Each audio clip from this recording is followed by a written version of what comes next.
The Mapogo, Majinjalane, and Selis are legends of the African savannas. These lions represent unmatched strength, dominance, and survival, their tales woven with power struggles, territorial battles, and the raw instincts of apex predators. Join us on this mesmerizing journey as we delve into the sagas of the most fearsome lion coalitions ever known, offering a captivating glimpse into their fierce and untamed world.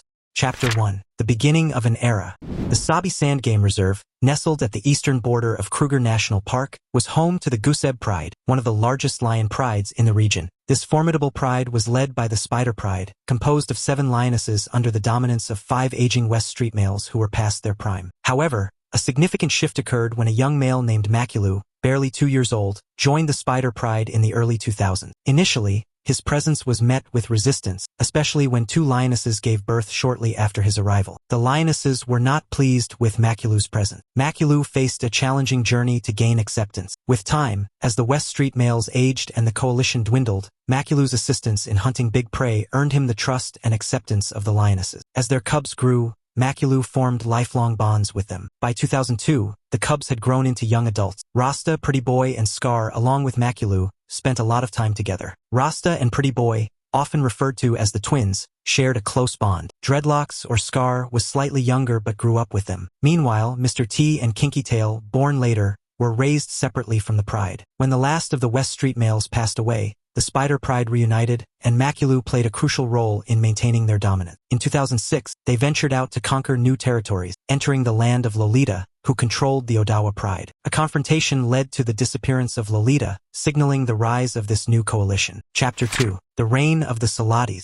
Every era in the wilderness introduces a set of characters that leave an indelible mark on its chronicles. Following in the paw prints of the mighty Mapogos and the strategic Majinjalanes were the Salatis, a new force rising on the horizon. They brought with them a blend of vigor, ambition, and their distinct style of dominance. Hailing from the southern stretches of Kruger National Park, the Salatis were initially shadowy figures. Tales of their exploits whispered through the grasslands before they ever set foot in the territories dominated by the Majinjalane. This southern origin, distant from the heart of Majinjalane territory, gave the Salatis a unique advantage. They had the opportunity to observe, learn, and cultivate their strategies without immediate threat or confrontation. The Salatis were notable not just for their raw strength, but also for their uncanny ability to move with a silent, ghost-like presence. Their stealthy approach earned them a reputation as phantoms of the savannah, making their movements unpredictable and often catching rival prides off guard. This element of surprise was a strategic advantage, allowing them to make significant territorial gains with minimal resistance. As their territory expanded and their reputation grew, tales of their unity and coordination became legendary. Much like their predecessors, the Mapogos and Majinjalanes,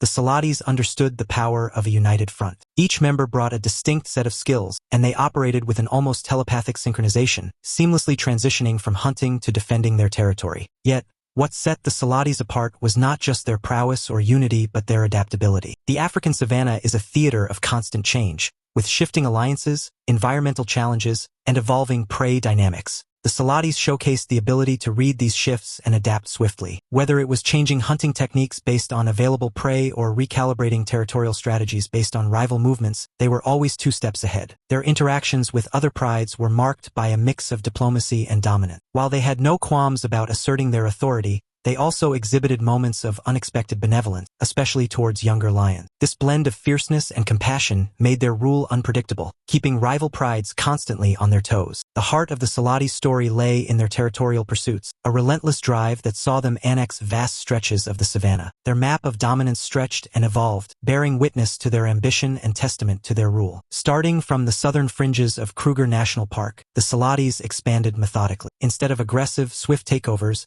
they chose a measured pace, ensuring that each new territory was fully assimilated and secure before moving on to the next. This patience was a cornerstone of their strategy, allowing them to build a stable foundation that would support their larger ambitions. As their territories grew, so did their encounters with resident prides. Each interaction was a calculated dance, a mix of assertion and understanding. The Salatis, with their signature blend of fierceness and compassion, often gave prides a choice, to either acknowledge their dominance and live in relative peace or resist and face the might of the coalition. More often than not, prides chose the former, recognizing the futility of confrontation against such a formidable force. It wasn't just the promise of peace that swayed many prides to the Salatis' rule, though. It was mostly the unique style of governance they brought. The Salatis were more than just dominant rulers. They were stewards of the lion community. Their vast territories were patrolled to ward off potential rivals and to ensure the well-being of the prides under their protection. This sense of responsibility earned them genuine loyalty and respect. Their dominant strategies also leaned heavily on the psychological. By moving silently and unpredictably,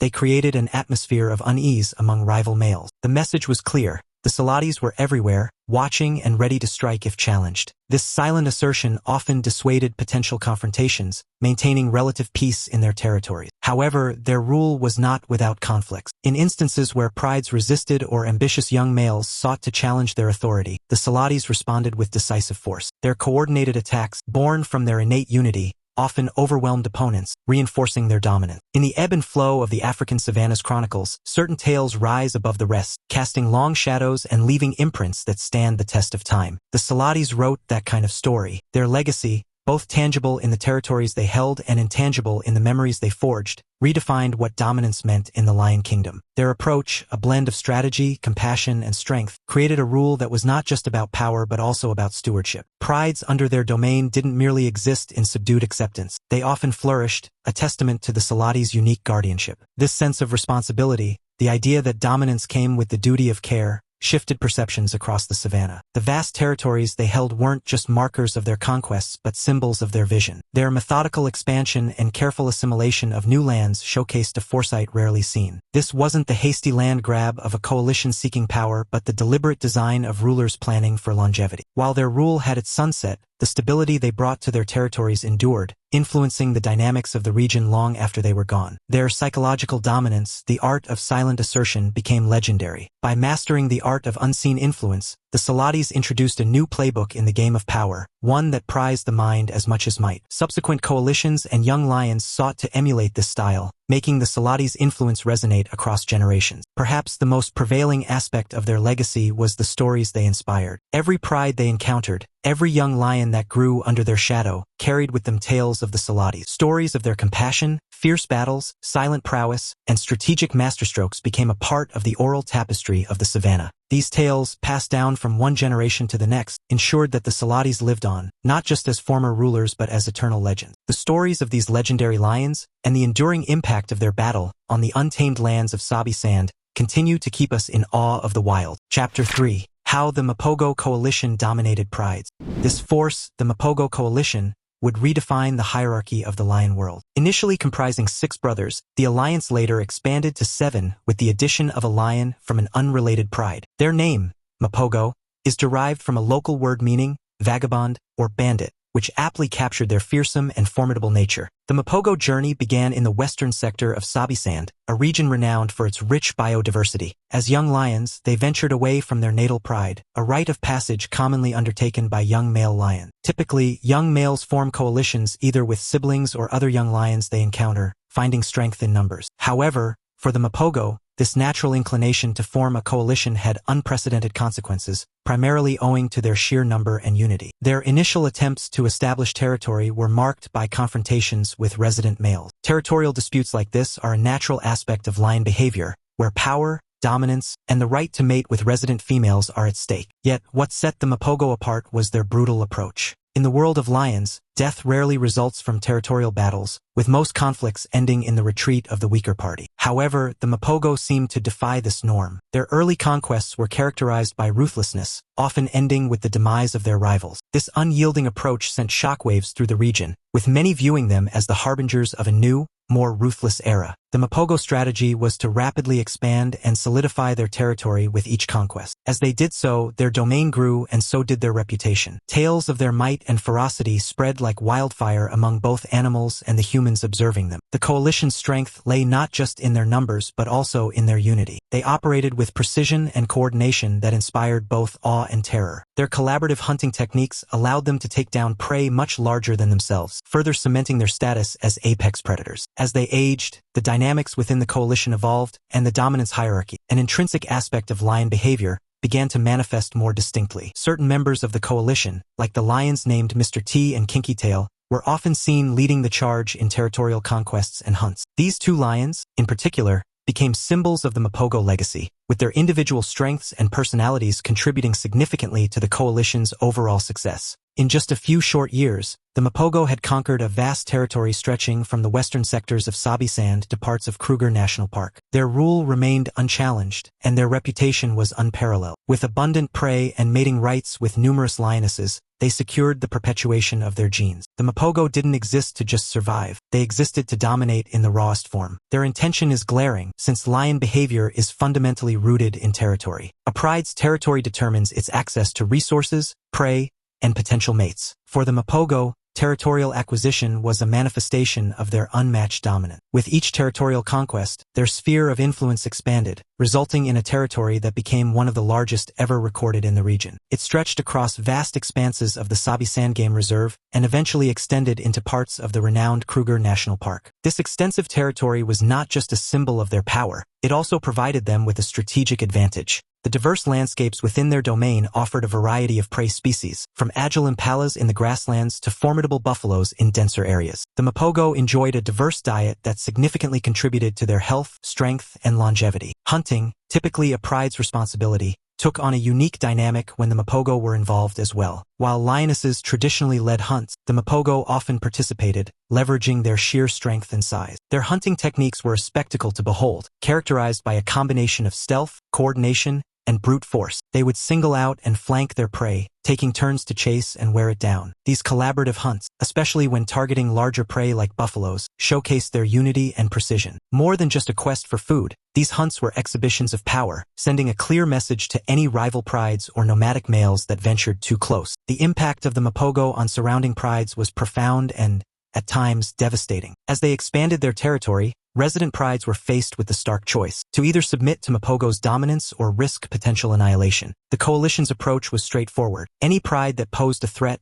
either due to its size or resident males, was confronted head-on. These confrontations often led to the dispersal or elimination of resident males. Lionesses from defeated prides had to align with the Mapogo or be ousted. This brutal strategy, while ensuring the Mapogo's continued dominance, also facilitated their genetic legacy, as they frequently sired cubs with the lionesses of subjugated prides. Yet, the Mapogo's influence extended beyond dominance and expansion. During their reign, they played a crucial role in maintaining the delicate balance of the ecosystem. As apex predators, their hunting helped regulate herbivore populations, ensuring that vegetation remained in check. In the intricate web of life that unfolds in the wild, maintaining ecological balance is paramount to preserving the biodiversity of a region. Even in their ferocity, the Mapogo lions contributed to this circle of life. Alas, the sun that rises must eventually set, and such is the nature of life in the wild. The most dominant reigns ultimately face challenges and eventual decline, and the Mapogo, despite their unparalleled power and dominance, were no exception to this natural law. Their fall was as profound and impactful as their rise, marked by a series of confrontations,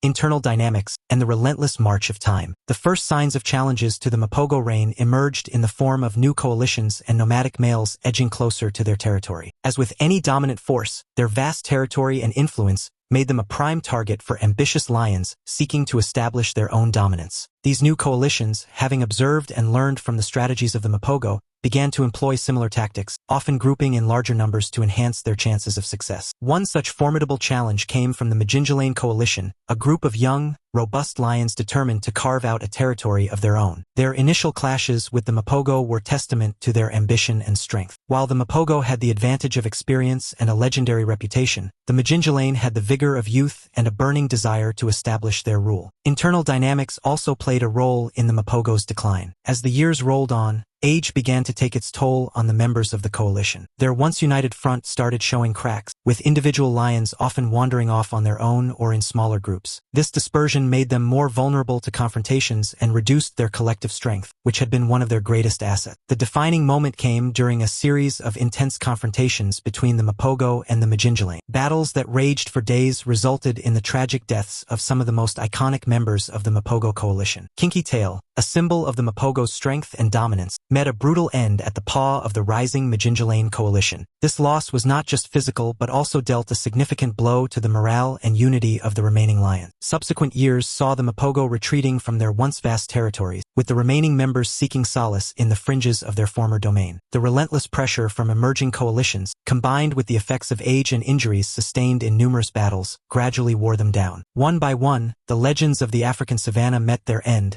either due to confrontations or the natural progression of life. The Mapogo coalition, known for dominating 9 prides and siring many cubs, left an indelible mark on the history of Sabi Sand. Their story, a testament to their unique bond and fierce battles, will continue to resonate far beyond the borders of the reserve. In the wake of their reign, some of their offspring lived on, carrying the legacy forward. The sons of the Mapogo, born into the Ottawa Pride, ventured into Kruger National Park by the end of 2011, likely to establish their dominance and sire more cubs. Also, the daughters of Mr. T and Kinky Tail, born into the Salala Pride, continued to propagate the Mapogo bloodline within the Kula Pride, the largest lion pride in Sabi Sand. Ultimately, one chapter in the annals of lion dominance came to a close with the waning of the Mapogo, and another was set to begin with the emergence of the Majinjalain. Now it's time for today's subscriber pick. Deep in the heart of Africa's Serengeti, a group of seasoned hunters stumbled upon a creature straight out of myths, a lion so massive, it defied everything we thought we knew about the king of beasts. This lion, believed to be the largest ever recorded, belonged to the fabled Sundara Pride,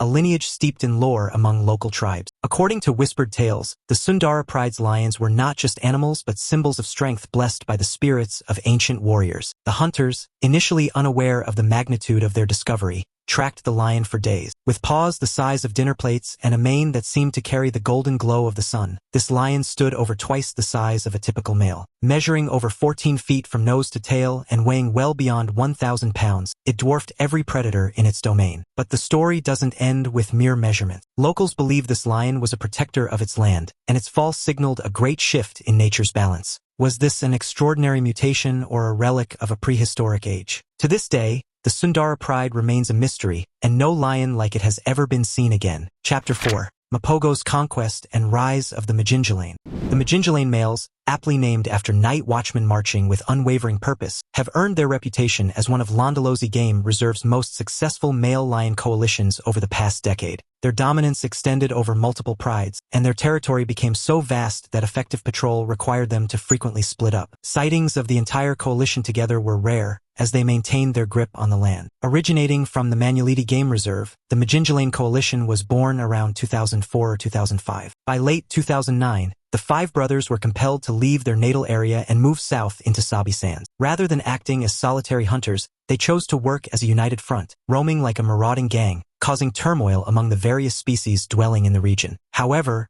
it wasn't until June 2010 that the Majinjalain Coalition asserted its dominance with full force. On the 8th of June, they faced off against 2 formidable Mapogo males, Mr. T and Kinky Tail. The ensuing battle was nothing short of brutal, with Kinky Tail and Mr. T isolating one of the Majinjalain males and breaking his spine with savage bites. The wounded lion was torn apart and eaten alive. The Majinjalain retaliated, and in a horrifying sequence, they pinned down Kinky Tail, mirroring the gruesome fate he had dealt to one of their own. Kinky Tail met his demise in the same manner as he had inflicted upon a Majinjalain brother. Following this violent confrontation, Mr. T fled to the western sector of Sabi Sands, where his surviving brothers awaited. Although anticipation brewed for a dramatic showdown between the 2 coalitions, it never came to pass. The remaining 4 Majinjalain males successfully seized control of much of Londolozi, including the Mariela area, and gradually extended their dominance south and west of the Sand River. Their territorial expansion came at the cost of purging the lands of any lions that dared to oppose their rule. These lions drew inevitable comparisons to the legendary Mapogos but brought their unique brand of leadership, dominance, and strategy to the intricate dynamics of the savanna. Originating from the distant grasslands of Kruger National Park, the Majinjalains began as a quartet of robust young lions,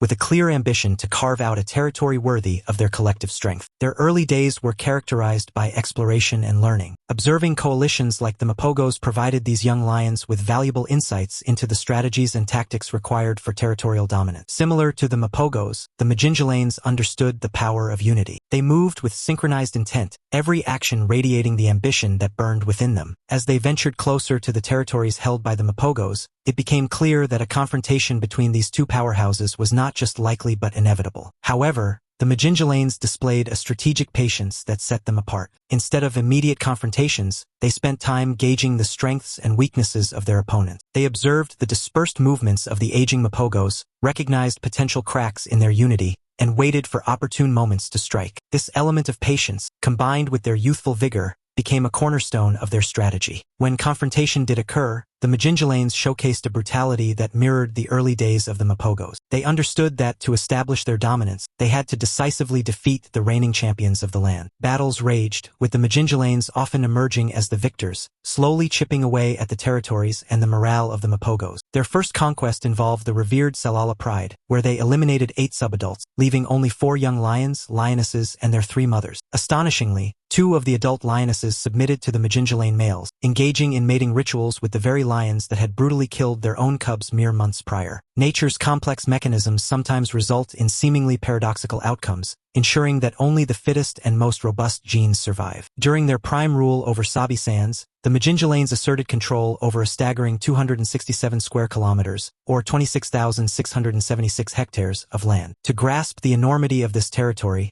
imagine it as equivalent to 26,760 football fields. The Majinjalanes occasionally chose a more diplomatic approach. They integrated subjugated prides under their rule, providing protection and stability in exchange for loyalty. This approach not only expanded their domain but also created a network of allied prides that could come to their aid if needed. However, it's important to note that the Majinjalanes didn't shy away from conflict when challenged. They responded with a ferocity reminiscent of the Mapogos. Their confrontations were deliberate displays of power, often resulting in them reinforcing their dominance and expanding their territories. The interactions of the Majinjalanes weren't restricted to confrontations and diplomacy alone. They also displayed a certain level of tolerance, especially toward young males. Recognizing the potential threats these young lions posed, the Majinjalanes occasionally allowed them to pass through their territories without immediate aggression, as long as they showed no signs of challenging the status quo. This pragmatic approach reduced unnecessary conflicts and showcased a mature understanding of long-term dominance. The hunting techniques, much like the Mapogos, emphasized collaboration. However, with the Majinjalanes, there was a notable division of roles. While all members participated in hunts, certain lions took on specialized roles, whether it was chasing, flanking, or delivering the final blow. This specialization showcased their adaptability and understanding of each member's strength. Yet, for all their strategic differences, the Majinjalanes couldn't escape comparisons with the Mapogos. Both coalitions showcased the power and importance of strategic dominance and the inevitable challenges of maintaining vast territories. While the Mapogos were often seen as brute forces of nature, the Majinjalanes added layers of strategy, patience, and occasionally diplomacy to their playbook. The territories ruled by the coalition stretched across a breathtaking expanse, encompassing parts of the Sabi Sand Game Reserve and encroaching on the edges of Kruger National Park. These lands, teeming with biodiversity, offered the coalition a buffet of prey, from nimble impalas darting across the grasslands to formidable buffalo roaming in herds. However, these territories were more than just a source of sustenance. They were symbols of the Majinjalanes' unyielding grip on the region, testaments to their strength and strategic prowess. One of the notable features of the Majinjalane reign was their interaction with other prides. Their strategy of employing diplomacy helped maintain relative peace and create a network of prides that acknowledged their dominance. Their influence in the region was undeniable. Under the reign of this pride, the territories witnessed relative stability, with fewer violent overthrows and pride takeovers. Their approach also meant that lionesses and cubs were less frequently subjected to the traumatic experiences of pride takeovers, which often resulted in cub mortality. This relative stability led to an increase in the lion population in their territories, reflecting a prosperous era under the Majinjalane. Beyond the intricacies of population dynamics, the Majinjalanes also played a pivotal role in maintaining the ecological balance of the region. They significantly reduced the hyena population in the area, surpassing any other lion coalition in hyena kills. This phenomenon was witnessed by a guest, Rich Levon, during his visit to Londolozi, and he recounted the intense encounter. As apex predators, their hunting habits and patterns directly influenced herbivore populations. Their dominance ensured that overgrazing was kept in check, preserving the delicate balance on which savanna ecosystems thrive. However, the journey to dominance in the wild is never straightforward. For all their might, strategy, and influence, the Majinjalanes were not exempt from the trials and tribulations that nature invariably imposes on its rulers. While their reign was marked by significant achievements, it was also punctuated by challenges that tested their unity, resilience, and adaptability. One of the primary obstacles the coalition faced was the sheer vastness of their territory. While this expanse was a testament to their dominance, it also became a logistical challenge. the coalition had to continually patrol their borders, ensuring that potential rivals were kept at bay. This constant vigilance, while necessary, often left them spread thin, opening pockets of vulnerabilities that ambitious young males and emerging coalitions could potentially exploit. Confrontations were an inevitable part of their rule. While the Majinjalanes were adept at handling skirmishes and often emerged as victors, each battle took its toll. Injuries, even if minor, accumulated over time, reducing the overall effectiveness of the coalition in subsequent confrontations. Moreover, these physical confrontations were draining psychological endeavors, and they constantly tested the coalition's resolve and unity. Another challenge was the internal dynamics within the coalition itself. As the years progressed, individual members aged at different rates, leading to varied levels of capability and strength. This natural progression meant that certain lions had to bear more responsibility, causing occasional rifts and disagreements among members. While their unity had been their strength, these internal strains occasionally threatened to weaken their collective front. Their diplomatic approach to dominance, though effective in many instances, was not foolproof. By integrating defeated prides under their protection, they also took on the responsibility of ensuring the safety and sustenance of these prides. This added layer of responsibility sometimes stretched their resources, making it difficult to cater to the needs of all the prides under their domain. Moreover, while many prides acknowledged their dominance, there were instances where younger lions from these subjugated prides showed signs of rebellion, seeking to carve out a niche for themselves. Disease and the challenges of the natural environment also posed significant threats. From outbreaks of illnesses like mange to natural calamities that disrupted the delicate ecosystem they thrived in, the Majinjalanes had to navigate these unforeseen challenges, ensuring the health and well-being of not just themselves but also the prides under their protection. Thanks for watching. See you in the next video.